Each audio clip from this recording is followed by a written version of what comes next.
Petit à petit, la partie 7 de JoJo arrive en animé, et donc, petit à petit, la hype arrive. À l'origine, je voulais faire une petite vidéo aujourd'hui, mais non. En fait, j'ai besoin de faire une vidéo plus longue, donc aujourd'hui, on va potentiellement commencer une série de vidéos sur les antagonistes de nos parties, et plus précisément, quelle équipe peut les battre. Avant de mieux tout vous expliquer, on va faire le fil rouge des vidéos. Merci au Discord de la Stairway pour les scans JoJo en français et en coloré, donc je vous invite à aller faire un tour sur leur Discord ainsi que sur le mien. Les liens des différents Discords sont bien sûr dans la description. Ensuite, encore une fois, merci Konai pour la miniature qui est encore une fois top tier, donc vraiment, merci à toi. Enfin, n'oubliez pas de mettre un like ou de partager la vidéo car ça aide vraiment beaucoup. Bon, maintenant que ça c'est dit, intro.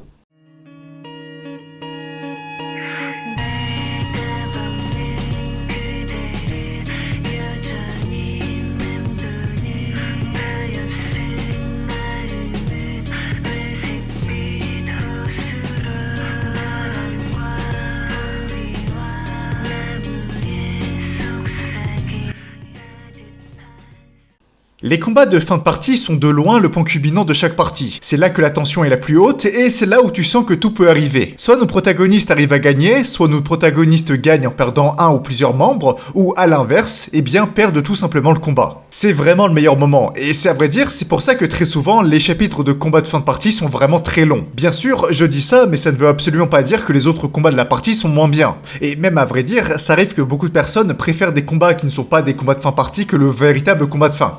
Enfin bref, le combat de Pucci avec Made in Heaven est clairement l'un de mes préférés. C'est l'un de mes préférés car là, Araki, il a réussi à nous refaire le coup de la poursuite incessante comme on l'avait eu avec la partie 3 avec Dio Brando. Le stand de Pucci est terrifiant.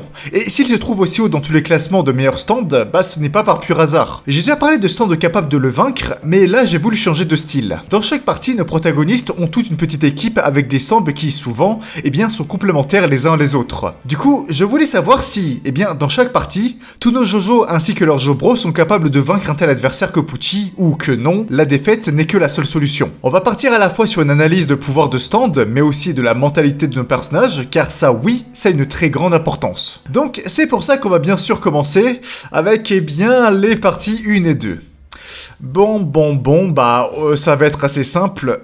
Évidemment que nos protagonistes ne peuvent rien faire. L'onde, c'est le cœur des parties 1 à 2, et c'est franchement une excellente mécanique. Contre des vampires ou même contre des stands, ça peut se révéler relativement efficace comme nous l'a montré Joseph dans la partie 3. Le problème, c'est que Made in Heaven, c'est un stand qui est tout bonnement au-dessus de tout ce qu'on a vu dans nos deux premières parties. Enfin, bien sûr, si tu exclus Cars, l'être parfait. Jonathan et Joseph, ce sont deux personnages extrêmement courageux et surtout des maîtres de l'onde. Mais face à un ennemi qui est capable d'aller à la vitesse de la lumière, le débat, il est juste inexistant. C'est pour ça que je ne vais pas m'attarder sur la chose et tout simplement passer directement à la partie 3, si vous le voulez bien sûr. Mais sinon, oui, le fait que Cars soit capable de survivre face à Made in Heaven et donc ensuite capable de le battre, c'est quand même une chose assez drôle quand tu y penses, et surtout quand tu te dis que la personne qui a réussi à le battre, c'est Joseph. En fait, après réflexion, il y a peut-être un monde où juste avec la chance qu'il a, Joseph va juste tendre une corde et Pucci va trébucher et tomber dans un volcan ou je ne sais pas. Enfin bon, c'est un petit peu de la triche, donc on va dire que ça ne passera pas. On passe maintenant à la partie 3. Nos Stardust Crusaders sont une équipe composée de 6 membres.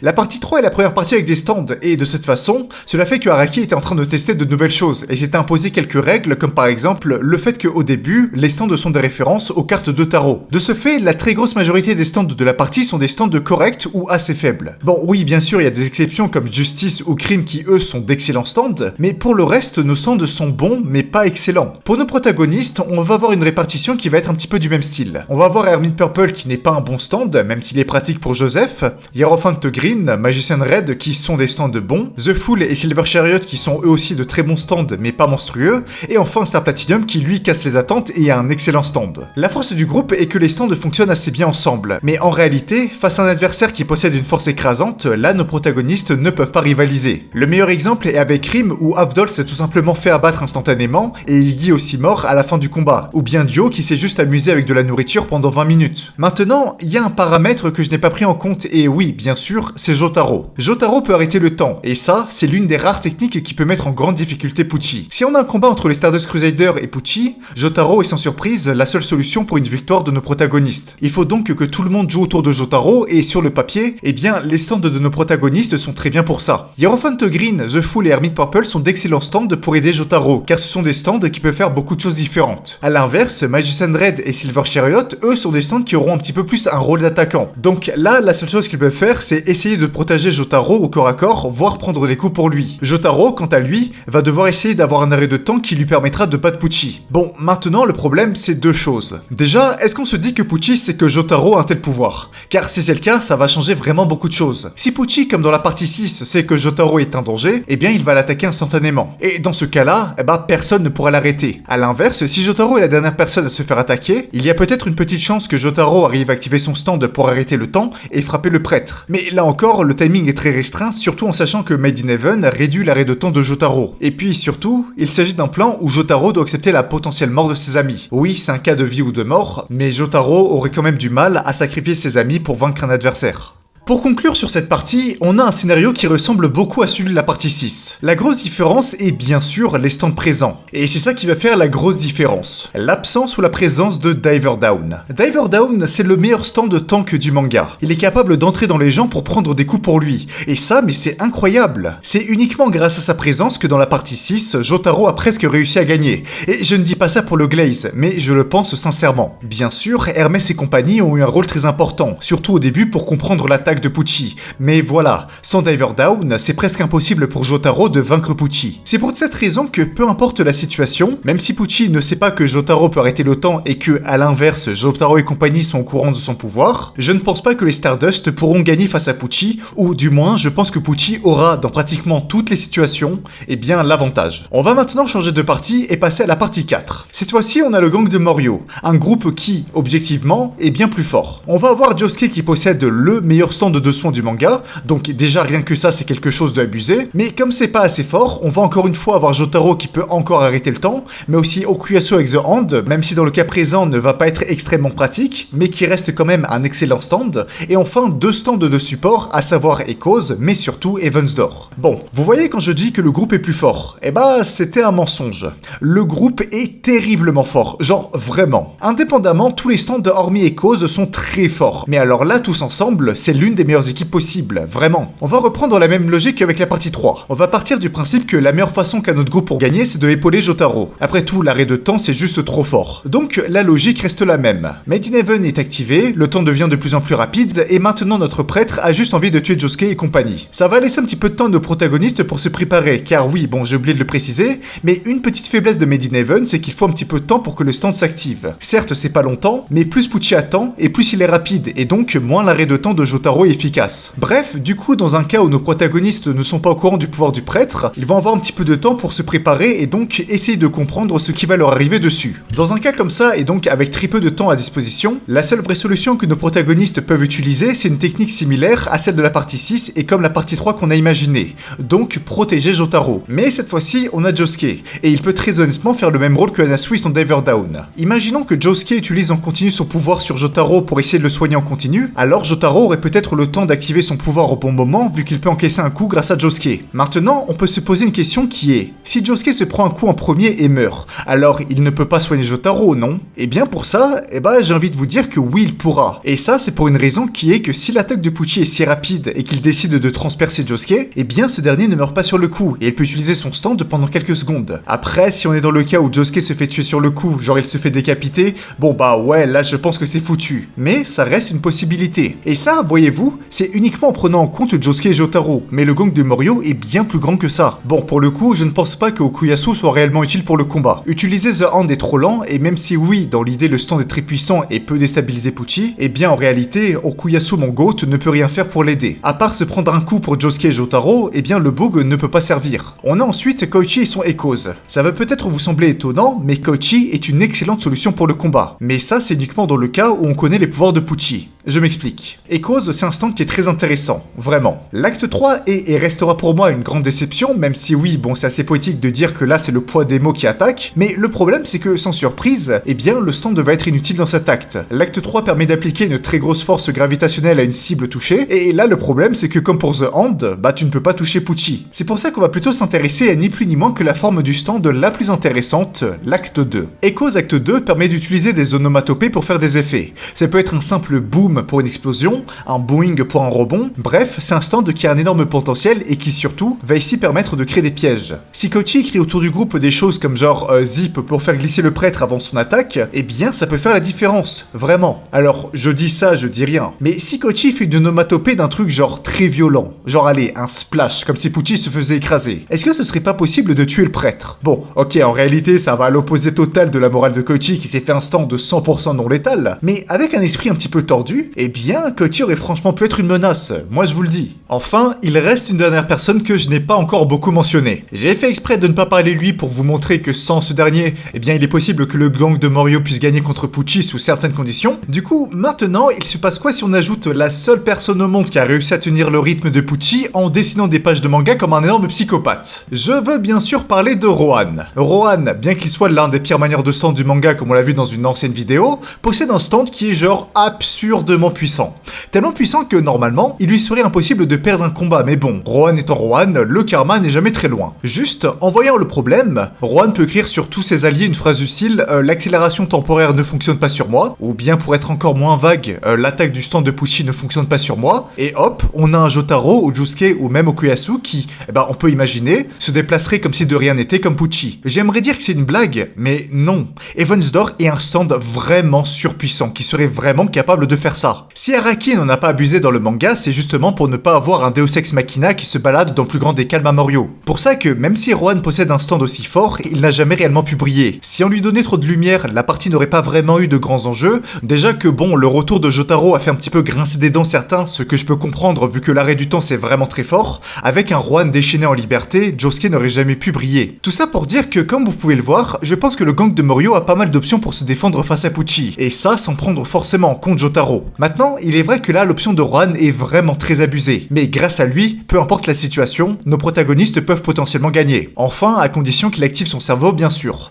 Mais même sans Rohan, eh bien, le gang de Morio peut vraiment se protéger face à Pucci. Et c'est pour cette raison que oui, je pense que les membres de la partie 4 peuvent potentiellement battre Pucci. On passe maintenant à la partie 5. On est donc avec le gang de Buccialetti, et oui, on va garder tout le monde, donc bien sûr, Fugo fera partie de l'aventure. Globalement, là aussi on a des stands qui sont individuellement forts. Le seul stand qui, d'un point de vue combat, serait le moins utile va être Moody Blues. Mais comme le stand a surtout un rôle de support et utilitaire, on peut bien le lui pardonner. On a aussi Narancia qui a un stand certes un petit peu moins bon, mais peut-être qu'il peut être utile. Bon, maintenant en observant tous les stands qu'on a, la grande question ça va être qu'est-ce qu'on peut faire? Eh bien, la réponse va être un petit peu décevante, mais pas grand chose. Là, on n'a pas le pouvoir de Jotaro, donc l'arrêt de temps n'est pas là. De plus, aucun des stands présents ne peut créer des pièges pour arrêter Pucci, et ça c'est un très gros problème. Alors oui, Gold Experience peut créer des pièges, mais est-ce que ça va être suffisant, et surtout, est-ce que ça va être un piège qui fonctionne à 100%? Là où avec Koichi les pièges avaient un vrai potentiel, là j'ai plus du mal à voir quelque chose qui peut arrêter Pucci. En réalité, la seule solution que je peux imaginer, ça va être avec Fugo. Fugo, c'est un petit peu l'épée de Damoclès du groupe de Buccialetti. Un pouvoir surpuissant, mais extrêmement dangereux. Si une capsule de poison touche Pucci, alors ce dernier va mourir instantanément, car après tout, on le rappelle, mais Made in Heaven accélère sous les effets biologiques. Genre, une glace qui fond va fondre en une seconde. Donc là, une personne touchée par le virus de Purple Haze va devenir une bouillie visqueuse en même pas 3 secondes. Imaginons que Giorno arrive à créer un insecte comme genre un scarabée pour tenir les capsules de Purple Haze sans les briser. Et après, bon, on espère que Pucci marche sur la capsule. Ou bien,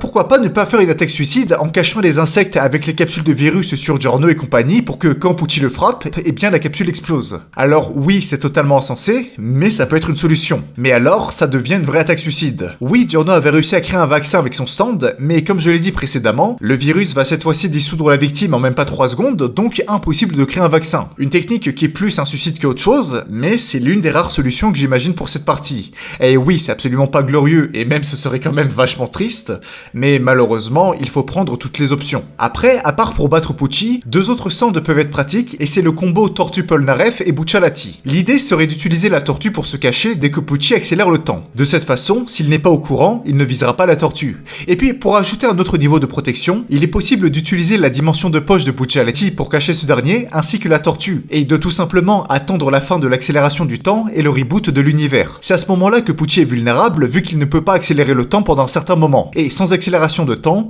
Made in Heaven n'est pas un stand très impressionnant en combat, du moins pas assez fort pour gagner contre la bande de Buccialetti. Ce n'est clairement pas une méthode honorable, nous sommes d'accord. Cependant, dans un combat à mort où on ne veut pas mettre la vie de ses alliés dans une balance, eh bien c'est une très bonne solution. Bon, maintenant, bien sûr, c'est une solution qui peut fonctionner que si nos protagonistes sont au courant du pouvoir de Made in Heaven, et si ce n'est pas le cas, la la stratégie tombe totalement à l'eau. Et d'ailleurs, dans un combat frontal sans que les deux parties soient au courant des stands de chacun, sans débat, Pucci tue absolument tout le monde. Ou dans le meilleur des cas, il se prend volontairement une capsule de Purple Haze, mais le taux de réussite est bien trop bas pour être mentionné. Bon, oui, je sais, j'ai fait exprès de ne pas le mentionner, mais bon, il faut bien un moment. Et pour Gold Experience Requiem, on fait quoi? Alors, en fait, il n'y a aucun débat. Si Pucci décide d'attaquer Giorno, l'attaque est annulée et Pucci meurt. Voilà. L'autre solution qu'a Pucci, c'est d'accélérer le temps jusqu'à avoir le reset de l'univers, mais ça va servir strictement à rien vu qu'une fois qu'on est dans le nouvel univers, toutes les âmes qui ont survécu se retrouvent dans le nouvel univers, et en prime, Made in Heaven n'a plus aucune accélération de temps. Donc il est doublement niqué pour le dire simplement. Voilà. Si on enlève GER, nos protagonistes n'ont pas vraiment de technique pour vaincre Pucci, sauf si, potentiellement, ils sont au courant du pouvoir de ce dernier, mais si on utilise GER, alors là, Pucci se fait juste détruire sur 40 générations. Et c'est sur ces belles phrases qu'on va parler rapidement de la partie 6, car oui, quand même, faut en parler un petit peu. Bon, on a bien vu le déroulé du combat, et maintenant la question c'est est-ce qu'on aurait pu améliorer la chose? Eh bien, en soi, oui, avec un principe simple qui est que si Pucci ne savait pas pour Jotaro. S'il ne savait pas que Star Platinum arrêtait le temps, c'est fort probable qu'il aurait attaqué bien plus rapidement, et donc par conséquent, potentiellement attaqué trop vite. Je rappelle que Made in Heaven réduit l'arrêt de temps de Jotaro, donc de cette façon, s'il attaque trop tôt, l'arrêt de temps de Jotaro serait potentiellement pas affecté, et donc il aurait pu contrer Pucci. Cependant, cet argument il peut être utilisé dans les deux sens, car si Pucci attaque directement avec Made in Heaven,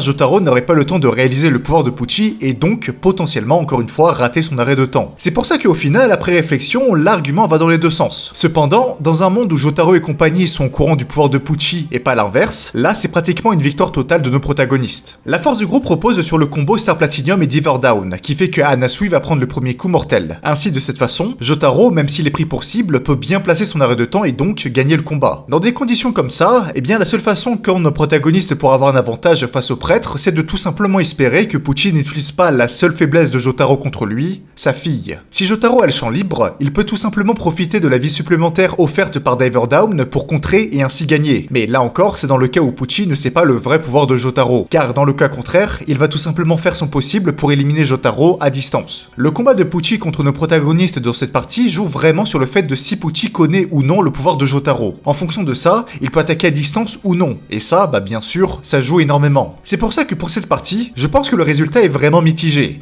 mais Pucci restera tout de même très avantagé dans tous les cas. Je dis ça parce que malheureusement, mis à part Diver Down, les autres stands ne seront pas vraiment plus utiles que ça dans le combat. Certes, encore une fois, ils ont été très utiles au début, mais pour la fin, malheureusement, il n'y a pas grand chose qu'ils peuvent faire. Allez, on passe à la partie 7. Ouais, Steel Ball Run. Ouais, bon alors, je pense que ça va être extrêmement rapide. Le combat va être entre Jairo et Johnny et Pucci. Et c'est peut-être ça le problème. Jairo est une personne qui n'est pas extrêmement forte. Enfin, non. La rotation parfaite est extrêmement forte, comme on l'a vu avec Ball Breaker qui peut littéralement faire accélérer les cellules. Et en plus, ça c'était un tir où Jairo avait raté son angle parfait. Bref, c'est un pouvoir qui est puissant, mais pas si puissant que ça. Surtout quand tu le compares à l'acte 4 de Johnny. Mais, car oui, il y a un mais sinon ce n'est pas drôle, là aussi, l'acte 4 de Johnny ne va pas être très utile. Déjà, il est compliqué à mettre en place, et surtout dans le contexte de Pucci, si le monde accélère, ça fait que tout autour de toi peut potentiellement te blesser. Rien qu'un petit caillou qui tombe est dangereux. Donc le cheval de Johnny peut se blesser assez facilement. Et si jamais Johnny arrive à utiliser l'acte 4, bravo, mais ça ne sert pas vraiment. Certes, l'acte 4 peut vaincre un arrêt de temps, mais contre Pucci, ça ne servira à rien. La balle va partir, et Pucci peut l'éviter sans aucun souci. Même si Jairo et Johnny sont un duo de manieurs qui ont fait leurs preuves par le passé, là, ils sont tout simplement condamnés, y a rien à faire. Et pareil si je m'amusais à ajouter le stand de Lucy Steele, ou bien le Scary Monster de Diego, rien de plus ne va se passer. Et en réalité, il ne faut pas être choqué. Les stands de cette partie sont faits pour avoir des duels impressionnants. La moyenne des stands est moins forte que dans d'autres parties, et les stands hyper puissants qui utilisent la rotation d'or le sont uniquement sous certaines conditions. En combat comme ça, c'est impossible pour nos protagonistes de gagner, parce qu'ils peuvent tout simplement pas dégager le plein potentiel de leurs attaques, et dans tous les cas, même s'ils y arrivaient, il n'y a pas vraiment de monde où Pucci se prend l'attaque. Donc, malheureusement pour cette partie, je pense que c'est une victoire totale pour le prêtre. Maintenant, la partie 8, et oui, j'annonce, ça sera sur cette partie que la vidéo se terminera vu que j'ai beaucoup de retard sur la partie 9 et surtout que comme elle n'est pas terminée, on ne peut pas avoir le plein potentiel des stands de nos protagonistes. Et je dis pas ça parce qu'il est actuellement 1h30 du matin et que la vidéo doit sortir dans environ 15h. Allez, la nuit va être sympa. Donc un petit like, s'il vous plaît. Bon, ok, j'arrête.